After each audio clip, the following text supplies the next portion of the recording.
Pessoal, não vamos esquecer de acionar o sino. Olá, combatentes do canal Arte da Guerra. No primeiro dia de março do ano, o Vladimir Putin, que é o presidente da Rússia, mostra as novas armas, né? Então a gente vai fazer um apanhado geral daquilo que ele mostrou e dizer o que isso pode significar em termos geopolíticos. Acompanhe com a gente.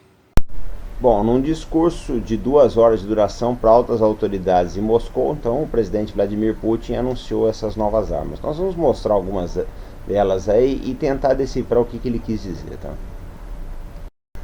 Bom, essas daí são algumas das novas armas, né, mostradas em vídeo do Ministério da Defesa da Rússia aí. Isso aí parece ser um míssil ou um novo sistema de defesas também, de defesas antimísseis, né? E é um recado para o Ocidente, dizendo que a Rússia realmente não descuidou do arsenal dela, né? Mas nós temos que lembrar, gente, o seguinte, que, não obstante isso, a Rússia tem diversas fraquezas e a gente vai expor isso aí mais para frente. E as eleições também estão próximas aí e o Putin não quer deixar nenhuma margem aí para derrota.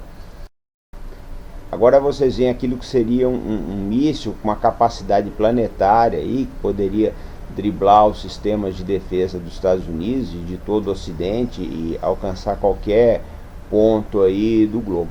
E, gente, é o seguinte, né? Que os russos devem ter essa capacidade, provavelmente tem, mas os Estados Unidos também e os chineses muito provavelmente. O que acontece é que nenhum país que se aventure numa loucura dessas tem condições de sair indene, e o Putin sabe disso, mas ele tem que dar o recado, esse é o papel dele, tá? Essas exibições de força sempre aconteceram nas grandes potências, é normal. Bom, uma outra dessas armas também, que vazou recentemente a existência para o Ocidente, que talvez o Putin a ela se refira, é um drone lançado por submarinos com ogiva nuclear, capaz de destruir instalações costeiras ou frotas completas, né? Seria uma arma muito potente. Esses drones seriam transportados em submarinos classe Oscar, que é esse que vocês estão vendo na foto aí, ou nesse da foto subsequente que eu vou mostrar agora. Tá aí, esse aí é um submarino classe Yazen, que seria também um vetor para esses drones aí. Agora o fato é o seguinte, gente, que drone submarino é o futuro da guerra naval, não há dúvida. O quão a Rússia está avançado nisso, nós não sabemos. Agora que provavelmente as marinhas das grandes potências vão ter que caminhar nessa direção, resta pouca dúvida. Bom, gente, nós mostramos algumas das novas capacidades da Rússia do Putin, né? Mas vamos começar a mostrar um pouquinho dos desafios que ele tem para enfrentar. Vamos ver como é que a situação da Rússia está em comparação com os Estados Unidos e com a China. Acompanhe com a gente aí. Bom, esse daí, esse gráfico que vocês veem, mostra a quantidade de aeronaves dos Estados Unidos contra a Rússia. 14 mil contra quase 4 mil dos russos, né? Então dá para ver que eles estão em bastante inferioridade nesse quesito. Vocês veem a quantidade de navios. Existe até, com alguma boa vontade, uma certa paridade. 415 dos Estados Unidos contra 350 da Rússia, né? Agora é carro de combate, é um quesito que a Rússia tem superioridade. São 20 mil, né, mais ou menos, contra uns 5 mil, 6 mil dos Estados Unidos. Os russos sempre acreditaram muito na força blindada e eles estão bem nisso. Aí vocês veem ogivas nucleares, tem uma certa paridade. A favor da Rússia, 7.500 dos russos contra 7.200 americanos, tá? Só que aí que começa a complicar, gente. Os Estados Unidos gasta quase 8 vezes o que a Rússia gasta com defesa. Então não tem comparação. O poderio militar americano, eles têm condição de inovar, têm condição de fazer muita coisa. Eles investem muito em defesa. A Rússia realmente está bem atrás dos americanos nesse quesito. E aí a capacidade de mobilização. Os Estados Unidos têm condição de mobilizar 73 milhões de pessoas contra 34 milhões da Rússia. Isso é um problema sério que a Rússia tem, gente. Ela está enfrentando um declínio populacional, tá? Agora vamos conversar sobre o vizinho mais poderoso da Rússia, que é a China. Tem gente, para quem pensa que russos e chineses vivem as mil maravilhas, as coisas na verdade não são assim. Eles têm algumas tensões, já tiveram problemas de disputa de fronteira no passado, tá? E a China é uma incógnita, né? Você nunca sabe na verdade para que lado que ela vai, então é melhor se precaver. Vamos começar pelo poderio nuclear. Os russos estão à frente com 7.500 ogivas contra 260 dos chineses, né? Então a China vai ter que correr bastante se quiser uma certa paridade com os russos aí. Bom, agora vamos analisar o exército dos dois países. Na ativa, o chinês tem quase 3 vezes o potencial dos russos, né?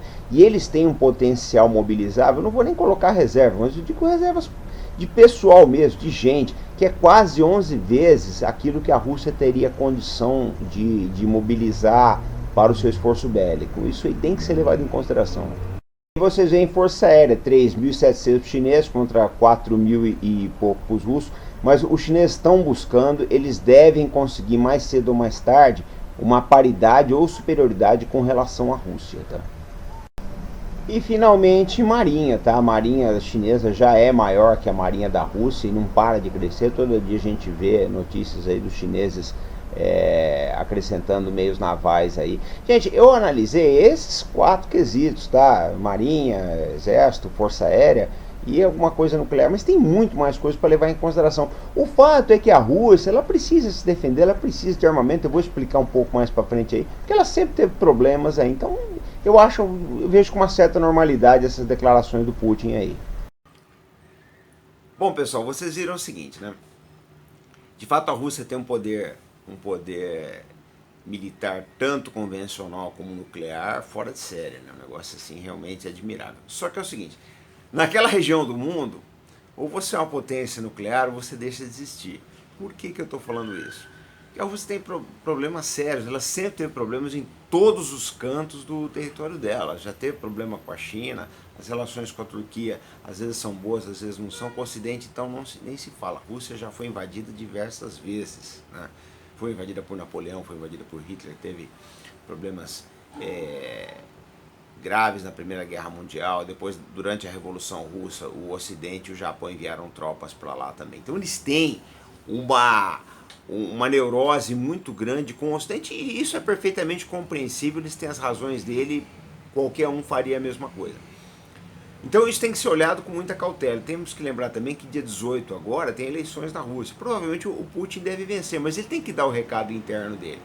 Então, para esse pessoal mais alvoroçado aí que acha vai ter uma guerra, eu acho meio difícil, uma pessoa pragmática como o Vladimir Putin, a última coisa que ele ia querer é uma guerra em que ele entrasse e que as chances de ganhar são pequenas, tá? Todas as guerras que ele entrou aí até hoje, né? A Segunda Guerra da Chechênia, as operações na Geórgia, na Ucrânia e mesmo na Síria, foram operações que ele sabia o que estava fazendo e as chances de vencer eram muito grandes, como de fato ele acabou vencendo. Então, eu não vejo isso aí com grande alarde, mas a gente tinha que trazer, porque o pessoal do canal certamente tem interesse em conhecer esses assuntos. Bom, pessoal, eu quero encerrar aqui falando um pouquinho sobre Brasil. Essa semana eu vi um documentário na Globo News sobre aquele prédio que desabou alguns anos atrás, o edifício Palace, que era de um deputado federal, né? E é uma coisa interessante porque a gente começa a relembrar isso daí e ver o tipo de pessoas que nós elegemos para o Congresso. A gente reclama que o Congresso é isso, o Congresso é aquilo, mas a gente esquece que nós colocamos essas pessoas lá, né? Então a gente pede depois, o Congresso nos últimos anos caçou muita gente, caçou deputados, caçou senadores, continua caçando. Só que o que acontece é o seguinte, gente, não vai adiantar nada, eles fazem a parte deles, que eu acho que dá para fazer. Eu acho que o Legislativo brasileiro não é um dos piores do planeta. Eu vou na contramão, sei que eu vou ser muito criticado pelo que eu vou dizer. Mas eu acho que nós temos Legislativo que nós mesmos elegemos. Isso eu não tenho a menor dúvida disso daqui. Eu acho que tem que ter muita honestidade e franqueza para dizer o que eu estou falando agora. Então essa é uma coisa. Seguro também, aí falhou tudo, a gente pede para o Supremo Tribunal Federal caçar o camarada. Vai lá o Supremo, faz o que dá para fazer, relutante em mexer com a ordem dos poderes da República, mas às vezes eles acabam até tendo que interferir porque não tem outro jeito. Quando falha tudo, chame os militares, intervenção militar. Só que nós esquecemos o seguinte, gente. Nós acionamos o Congresso, o Supremo Tribunal Federal e os militares para resolver um problema que nós mesmos criamos. Nós colocamos essas pessoas lá no Congresso. A cada 4 anos a gente elege esse pessoal de novo para lá. Eu não consigo entender a sanha que nós temos e em escolher coisas ruins para nossa própria vida, e não é só isso, é geral. Eu volta e meia reclamo aqui da programação do History, mas de uma certa forma a emissora tem uma certa razão, elas colocam essas porcarias lá, porque a programação do History não tem outra palavra, é uma porcaria, porque o pessoal assiste, porque tem público para isso. Então é o seguinte, nós criamos um país que não vai bem porque nós mesmos, tá, fazemos essas escolhas, aí fica muito difícil, depois a gente vem pedir pro Supremo consertar, pro Congresso consertar, pro militar ir lá consertar, aí fica muito difícil.